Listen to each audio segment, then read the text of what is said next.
Hey everybody, welcome to another episode of Every Damn Friday. Uh, man, we kind of got a bona fide celebrity on here this week. He already was among Kentucky folks, but now he's recognized all over the world. Jordan Allen, how you doing, buddy? I'm doing great. It's really glad to be, or really good to be here. I'm glad to be on the show, man. Hey, so anybody that hasn't ever watched before, just trying to showcase artists and leaders and creative people from Kentucky, or people that are inspiring other artists to get out and do their thing, and you definitely been doing that. George's been playing music for a long, long time, but he's on season 27 of The Voice. We'll talk about that here in a minute. But just kind of give me the backstory, like how did you get started with music? Where are you from? Kind of all that. Sure, yeah. I'm from London, Kentucky. I'm a first generation Kentuckian. Both of my parents are from the southwestern tip of Virginia. My dad was in the coal industry, and so about 14 years before I was born, they made their way over to Kentucky, and yeah, I was just raised in London and kind of started playing the drums around 6. My brother got a drum set, and I started tinkering around on that thing. They got me lessons when I was in the 5th grade, and then picked up the guitar and the bass around 14, and started writing songs and singing about 15. I wasn't writing songs, but I wasn't singing. And my brother, I was going into high school, and he's 8 years older than me, and he was like, "You need to be in choir. There's a lot of girls, and it's an easy A." That's all I had to hear. And funnily enough, from being in choir, my choir director kind of forced people that I feel like maybe he saw a little talent in, and he forced us to Don't get you out in front and don't sing. you So think that is? I mean, maybe it's not unique to Kentucky, but I feel like even in our small rural places, uh, like choir, band, those kind of things are. Maybe it's because it's the only like cultural thing happening in the towns. But like sure. going to the spring reviews and the band concerts and all that, it's like everybody shows up and they really encourage it. Yeah, it's a big deal, and I'm thankful for that. I think through the churches a lot too. I Right. know our mutual Nicholas Jamerson. I know Yeah. he sang in church, and I did too growing up. And I just think the culmination of all that, and it's such a rich history of music in Kentucky. From Monroe to Whitley. I mean, it's just it's we're steeped in it, and Yeah. I think people like that doing something with it kind of showed the rest of the state that it is possible, if you invest yourself in it. So, So, but you went on to college. Did you major in yep. music or was it something else completely?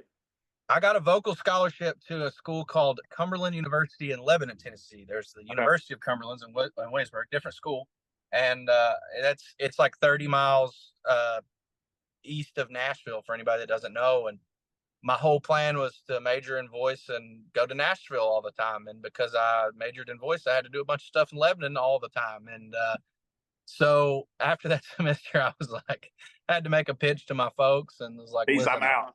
yeah, I can't do this anymore. And I mean, I met I still keep up with friends that I made there, but um, went to Western after that because I thought, well, that's just north of Nashville. And, I don't really think I want to major in music.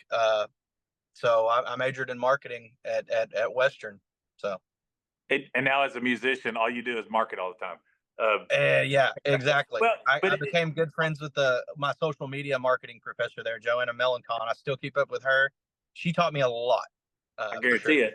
Well, it's weird how that works too, because even though maybe it's because everybody sings and everybody plays, and even though we have these examples like Whitley and Monroe and all these people, it still seemed like this real far off thing. Sure. Because I remember I had a vocal tryout at UK, and I was just like, you know what, I don't want to be a music teacher, and I don't see myself packing out stadiums, so I did something Right. else too. I also ended up at Western, and for me, that was a fertile uh, ground for music. Especially when you were there. After I was, when I was there, Cage had already took off, Yeah, and I mean, it was still rich. Don't get me wrong, but I think you were kind of right in that yeah, cusp of it was. everything. Oh man, it was wild because it was just like, you know, it was not uncommon for there to be 3 bars with 3 awesome bands playing and all of them packed out. But Yeah. people were trying to get to Bowling Green to play shows, which was a neat thing. Yeah. Yeah. I can see that. So graduated from Western. Yep. Uh, then what? Well, the day after I graduated Western, I got to play the Bluebird Songwriter Spotlight, where they Right. put you on, and that was just coincidence how that kind of happened. Well, I don't believe in coincidence, but it's cool to graduate college and then go do that.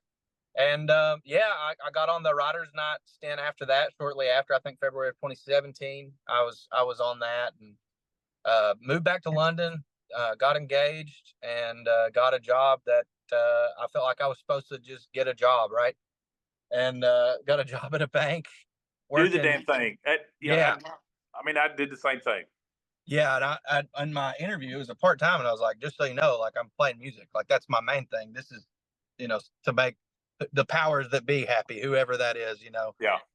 And The bill then collector. that job kind of got to where it wasn't 20 hours, it was 40 hours. And yeah, I got fed up with that. Well, again, it's like you start to think I can live parallel lives. Like I can work Sure. and I can go out and weekend warrior, and then I did the same thing.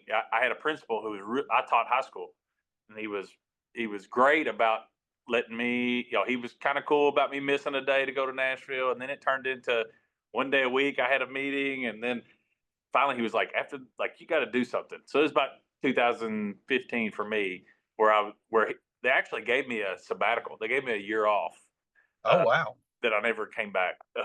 But it was, but I felt like I had to, and you probably felt the same way. It's like I've got to go all in because as long as I had a job, there was always an excuse why I couldn't do something. Yeah, I think it turned me into a person that I didn't like. I started to get a little depressed because I was having to cancel shows because, well, we're not going to let you off at this time, and I don't do that. I don't cancel shows, and Right, right.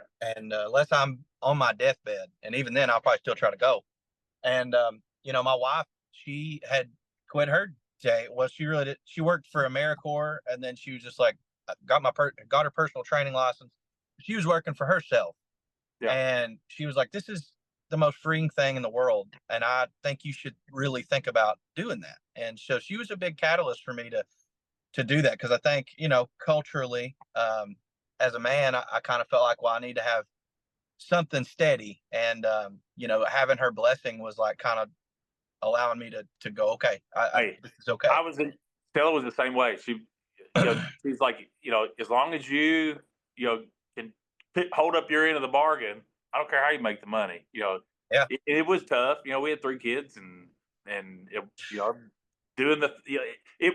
But again, you wake up every day and you go, I'm in control of my own destiny. Like am I going to write a song today? Am I going to book a gig? Am I going to send emails? Like whatever you had to do. But you felt like when somebody asked you, what do you do for a living? You're like, I'm a musician. yeah, yeah. There's a lot of pride with that, and I think mentally, maybe not everybody can kind of handle not having a boss. That's a thing that But I think my wife was when I think a month after I quit my day job, we found out she was pregnant with our first kid. You had 3 kids, and as a father, it's like failure's not an option. So Yeah. that's helped me light a fire under my butt to really keep grinding, and I'm sure it has for Well, you too. I remember that when the first band I was in that had most of the success at Bowling Green. It was called Floored.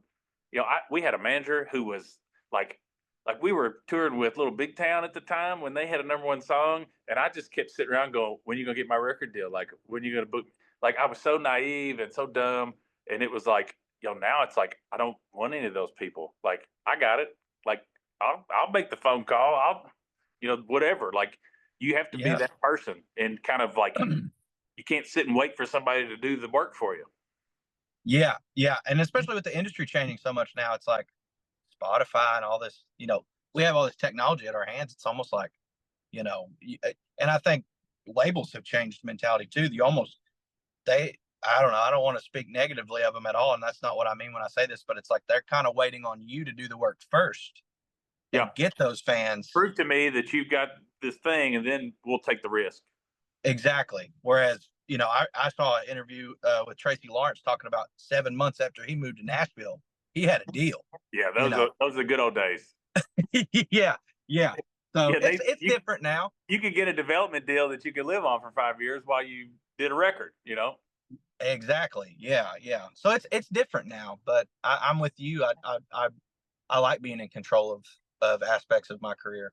Well, and I also think that people's as the older you get, and I'm aging us too. We're older than these young pups that are out there. The TikTok, stardom kids. But Yeah, I think our idea of success is probably different than theirs too. You for know, sure. it's like what it, you're not. I mean, sure, we would love to be playing, Madison Square Garden, but it's also at this point you're just happy that you get to continue to do those things at whatever level. Man. Yeah, if you can do whatever you love, and then still provide for your family, that is a win. You Yeah. know. So What about why obviously you have your solo stuff. You've played with Nick for a long time. yeah. I'm sure you do acoustic solo stuff. You do the bellwether stuff. Why? What prompted the move to do the voice? Like, what was the catalyst for that? Well, a lot of people don't know this, but I think it was December of 21, the casting company reached out the first time, and I sent in some videos just that I did myself, and I never got a call back. And I thought, that's fine. That's they're Whatever. Yeah. and so I really hadn't thought about it much. And then December of 23, my I don't know if you know the Powell River Sessions. Yeah. Yeah. Yeah. Yeah. Powell River Sessions. Yes, My buddy sir. Nealon Bolden, Yeah, he's they're probably awesome. had he's had Jordan Lee King. I'm sure you know who that is, and Yep. several other people. Hunter Flynn's been on there, and so they reached out to Nealon about some people on the channel. I'm not exactly sure, but I don't think I was one of them. And Nealon said, "You're missing somebody if you're not looking at Jordan Allen." And so they took a look. They were interested. He was like, "Would you be interested in this?" I said, "Yeah, I've been down there before. I've kind of been down that rabbit hole before. I'm not sure I'm what they're looking for, but I'm here for it. Yeah. And they asked for one more video, and Nealon, out of the kindness of his heart, shot the video pro bono. And my good friend, writing partner Michael Litton, he's a good audio guy. He did the audio completely free. Shot this cover of "Higher" by Chris Stapleton and sent that in as my last one. And from then it was just like, things started rolling. I had interviews with casting company, and now I'm here. So it's not like the old cattle call of American Idol like back in the old days. I think it is. I think there's, because I have some friends on the show that went to these Okay. casting calls. I just think, I mean, I don't know how it works, but I think they do a little bit of both. Right. As long as I'm not speaking too Well, far behind the curtain. but I mean, I can see that. Like, you wouldn't want to just rely on the randomness of just people showing up the day of, and then you're like, man, we don't have enough people for this show. Exactly. Yeah. I think that's kind of how it works. So this process has been going on for how long? Anthony, can I say? Yes. Okay. Thanks, Anthony. Yeah. Thanks, Anthony. So yeah, in February, on my birthday, my 30th birthday, February 17th of 2024, is when I got the call that I was going to LA. So Okay, so we're already a year out. yeah, yeah. And I aired I think 51 weeks to the day of when I got the call. Okay. And I'm a big Beatles nerd too. And I aired hold up, 61 years and a day after the Beatles made their Ed Sullivan debut.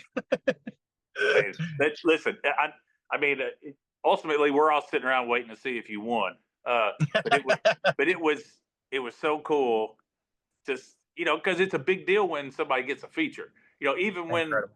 they have lots of people interview, and a lot of times I remember some of the other shows they would pick the biggest idiot in the crowd, or they'd but yours was like tasteful, and everybody at home could go, yeah, that's one of our boys. Like, who cares if he wins? Like, that was awesome. Yeah. And and what does that do, regardless, win, lose or draw? Uh, what has been the shift that you've seen? You know, I mean, obviously now your reach is not just you know the Eastern Kentucky area, or or the Sure. greater Nashville area. Like are you getting requests for shows for a lot of other places? Is there festival opportunities? Like what has been the impact so far? I'll say that I went into it with no expectations, even from the beginning, because you don't know if you're going to get the chair turn. And then Right. we studied a lot, my wife and I, because I was like, this is a big investment time wise to Yeah. be away from them. And we were very well aware of there's cases where people go pretty far and they it seemingly don't get the bump that you would hope for. And then Yeah. there's cases like you know let's Morgan Wallen got knocked Yeah. out in the first round, and dude sold out Neyland Stadium, I think, two Yeah. nights in a row. Yeah. So You never know the impact, but I just wondered for you, no, like, for me, yeah, it's definitely given me a bump, and I never expected it to take me here. I just if it can just do this for me, that'd be great, because I knew my songs, or at least I feel like my songs will speak for themselves. And so yeah, I mean, there's definitely been some good festival opportunities that have come up, and thankfully I'm able to do them, and maybe one or two out west runs, which I'm excited about. that'd Those be are still awesome. coming to fruition. But I can say that I was also really nervous about having the bellwether stuff for 8 years, building those numbers, which weren't, they were good for me, but Right. they were just there. And then Hey man, going to, I know it all too well. yeah, Jericho Woods ends, and then I go from having 20 some thousand followers to now I'm a solo artist, and I've got it's about five or scary. 10 friends. Yeah. Yeah, it's really scary. And I can say, without saying any specific numbers, that I Got It Bad, which was my debut single under just my name, has done better by and large than any of my other releases. Period. And I mean, the monthlies are still growing, which is, Yeah. and I'm about to release a song tomorrow, That's which what I when was this gonna say. airs, it'll already be out. And so that has been a huge blessing, and I'm seeing that. But I guess I want to say that you know I never once expected it, overnight to a Chris Stapleton situation, right? Right. But it's been good to me. It has been really, really good to me, and I think we won't see financial. I'll still be seeing financial fruits of that, for a couple years to come, which is great. Yeah. Well, and, and let's say you don't win. In some ways, that has been a blessing for some people too.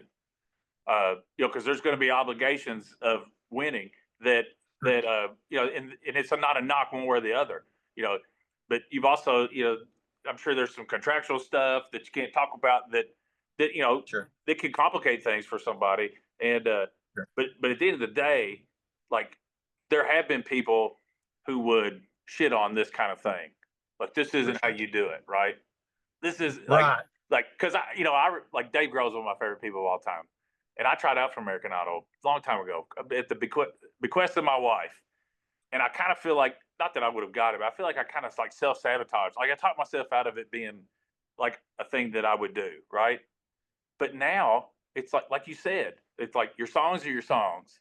Uh, like all we've ever really wanted was an audience, Yeah. and you're willing to drive to a show 1,000 miles away for no money to get a new audience. Why wouldn't you be willing to put yourself out there like this, on whatever kind of opportunity to you know to get that same opportunity to be in front of an audience? And I've Yeah. always, I guess my tune changed because now I just feel like it's the Wild West, and it's like you got to do whatever you got to do. Like the grind is real.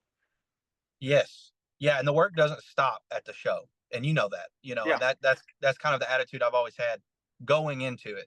But yeah, I think my tune changed for sure as I with age, and you've got people to provide for. I've got two kids, and I want to provide for them the best way possible. And this show is a gift to get me in front of, millions of people. yeah. I'd be a dummy not to take that. So Yeah, I mean, and again, like we're talking about the different levels of success. You know, you can not sell out Neyland Stadium, but play the Renfro Valleys and the smaller venues.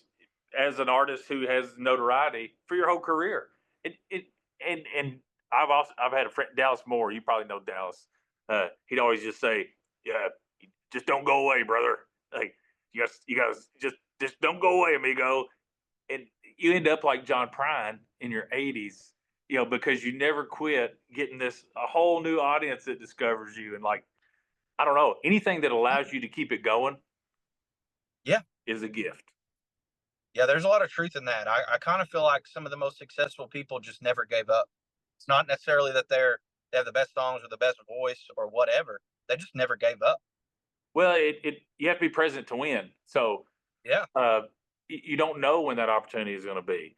Uh, Yeah. you know, I look at somebody like Nick, and I think he should be he should be Charles Wesley Godwin. He should be Zach Bryan. He should be those people, but he's not. Yeah. And he's making some choices that maybe keep him from being bigger than he is.